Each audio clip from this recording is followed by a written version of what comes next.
the 14th Sunday of Ordinary Time. Welcome back to Ordinary Time, from now until Advent. So it's the 14th Sunday. We've been through solemnities and Easter time and everything. And so the Gospel opens the sending time. Jesus is sending 72 assistants, disciples, in pairs. And it's very interesting in the Gospel. He sends 2 by 2 to places where he himself will visit after they have visited. So they are not the harvesters, they are the planters. And there is that sense that the harvest is plenty, but laborers are few. He only has 72. So he's preparing the farm, the fields, for his visit and his call. The first reading is really beautiful. It's a poem, in a way, comforting the people who have been separated from Jerusalem. You're coming back. There's some beautiful motherly images of comfort and nourishment and embrace for the people returning to the holy motherly city of Jerusalem. So I would invite you to spend time there, because that's our comfort too. The gospel then is the sending. And of course, we hear often in the liturgies, and especially the Eucharist, that we are sent. And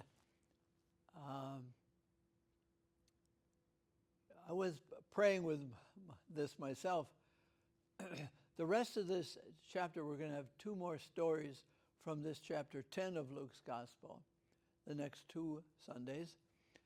And it's really about, I'd like to offer this. Call, opportunities, asks us, as with the apostles, not to be selective.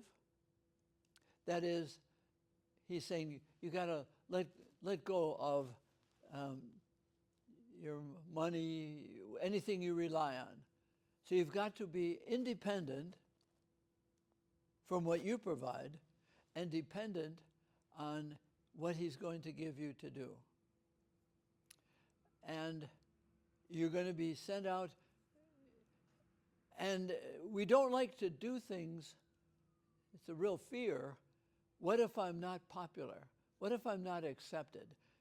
And he says, I'm sending you out like lambs among wolves. That's a conflict. That's a dislike. I'm sending you to an atmosphere of dislike. So we don't like that. But what else, what might we fear, or what would be a reason not to want to distribute the presence of Jesus? I came up with the word inconvenience. That siren out there that you hear, that's an inconvenience. Losing something, being bothered. There was a practice in my early Jesuit formation called modesty of the eyes. And if there was a noise, you don't nosy, to let things just be and not have to know, what was that? I would talk about modesty of the heart is a way of not being selective, responding to, but being invited. But to be invited is to check what would prevent you from saying yes. I love those. I love it in my own life. Can I have an excuse? And a lot of it is inconvenience. I don't have the time. I'm afraid I won't be adequate. I have to sign out a car. I have to get a driver. I have to make sure I have clean clothes. I have all kinds of inconveniences. And Jesus sends these 72 to face inconvenience, the inconvenience of not being popular. But the modesty of the heart, the modesty of the mind, can I be available? We have a phrase in the spiritual exercises of St. Ignatius, never be deaf to his call. And then, of course, what is his call? And can I hear a call and come up with a good excuse which would invalidate the call? So the invitation, I think, at least in this homily, and I prayed with this myself, I love to know my excuses. I love to know fears. And then I love to go against them. And I call that modesty of the mind. I don't have to know what's going to be given, what's going to be taken, what's going to be the setting. Will I have something to say? He says, don't take all your conveniences. Don't take your money bag, he says. Be dependent on me to give you something to give. Not out of your richness, but out of your poverty. You say, well, I can't give anything out of my poverty.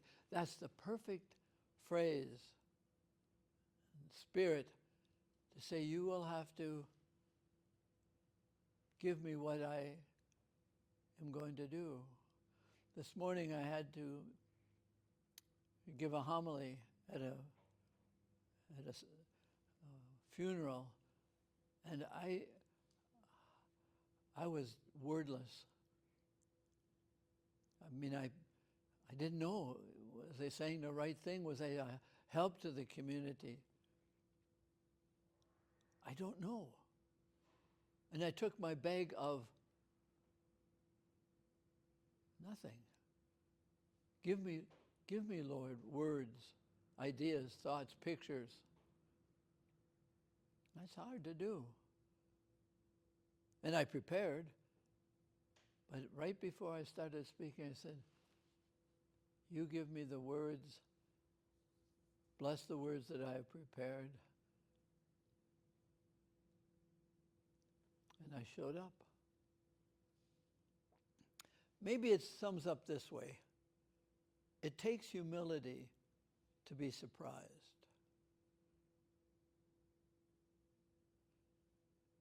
The wealthy,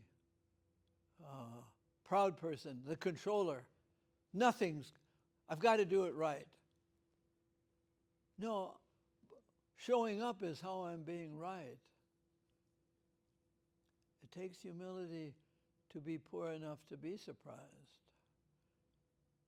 Letting him give something to me and through me that in a way is not mine, but something he gives me.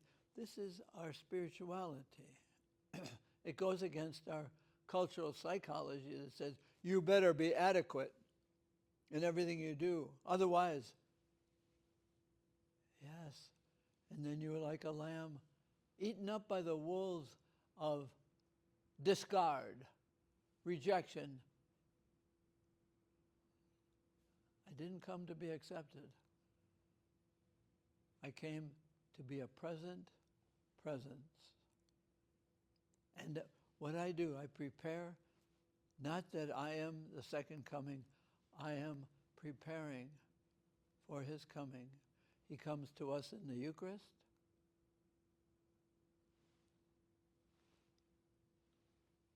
For distribution. It's The modesty of the heart is open, not selective. Available, not predictable.